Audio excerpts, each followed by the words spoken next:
The twin suns of Nyara burned crimson against the horizon, casting their dying light over the silver spires of the Vareth dominion. From the high balcony of the imperial citadel, Princess Nyara of House Vareth gazed upon the assembly below, a sea of soldiers clad in obsidian armor, the banners rippling like shadows across the glassy courtyard. Her amethyst eyes, cold and imperious, narrowed as she spotted the outsider among them, a lone human, standing stiffly in the ceremonial armor of the Dominion Guard. He looked out of place, shorter, rougher, scarred from battles fought on dirt worlds far from the elegance of Zerth's crystal cities. His name was Commander Elias Kane, the first human ever permitted into the Royal Army, and the source of endless amusement for the Dominion's elite. Nyara smiled, her voice carrying a venomous melody. So this is the warrior your people call a hero. He looks more like a relic from a forgotten war. Her entourage of nobles chuckled, whispering cruel remarks. Elias didn't respond. He simply stood in silence, his hands clasped behind his back, his gaze steady. There was no arrogance, no anger, only quiet resolve.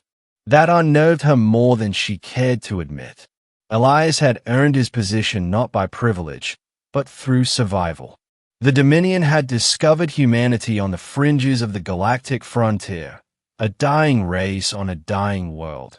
Their technology primitive, but their will unyielding.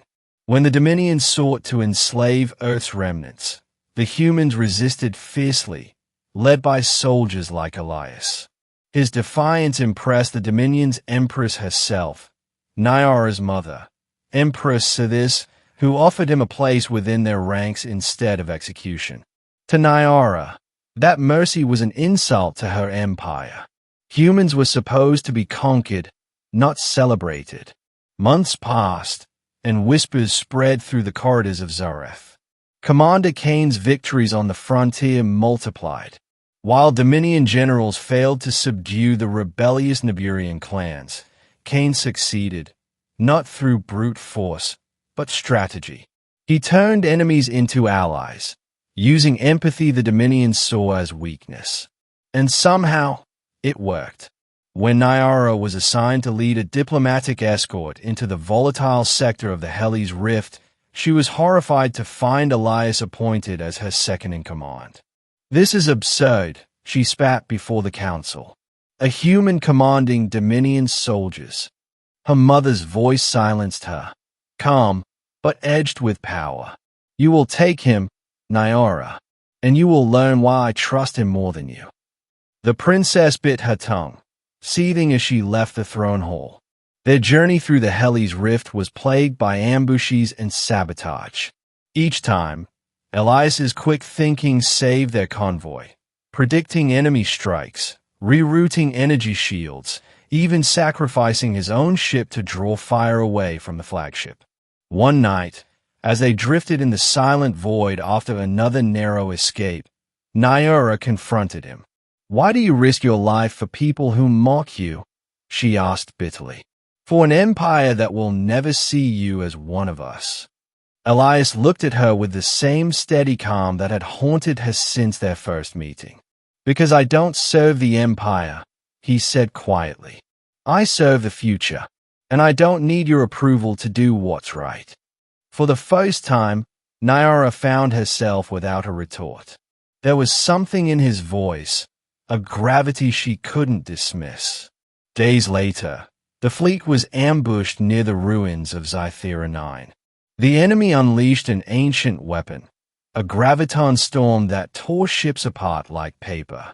When Nyara's vessel was caught in the maelstrom, Elias forced her into an escape pod, staying behind to stabilize the core. Through the viewport, she saw the ship vanish in a flash of blue light, and with it, the human she had mocked. Weeks later, when the Helli's Rift finally went silent, the Dominion mourned the loss of its fleets. Nyara returned home changed, quieter, withdrawn. The Empress saw it, but said nothing. Then, during the coronation of the new warlords, alarms shattered the ceremony. The sky above the citadel erupted with fire as alien dreadnoughts descended. The Rakari swarm, thought extinct, had returned with vengeance. The Dominion's defenses crumbled. Chaos consumed the capital. And then, amid the flames, a single ship pierced the clouds. An ancient warcruiser, thought destroyed at Zythera 9. Elias Kane stepped from its ramp clad in obsidian armor etched with Dominion sigils, armor once reserved for royal guardians. His presence sent shockwaves through the ranks. By order of the Empress, boomed a voice over the comms. All forces fall under the command of Commander Kane. Nyara froze. Her mother, the most powerful being in the Empire, had given command to a human. When she stormed into the throne room, she found Vareth standing beside Elias. "Mother, this is madness," she cried. "You would make me kneel to him." Vareth turned to her, eyes shimmering with light older than stars. "You mock what you do not understand, my daughter. This man carries the heart of Valyra, the same relic our ancestors used to forge the Dominion. Without him, we are already lost." Elias activated the relic, a crystal core pulsing with energy that resonated with the Empire's very foundations. The relic chose him, not by blood, but by spirit. The Empress bowed her head. "Bow before the one who carries our future," she said softly. Nyara's pride burned away, replaced by awe. Slowly, trembling, she knelt before him, the man she once ridiculed, now the savior of her world. Under Kane's command, the Dominion rallied. Human ingenuity fused with alien might, creating weapons and tactics unseen in galactic history.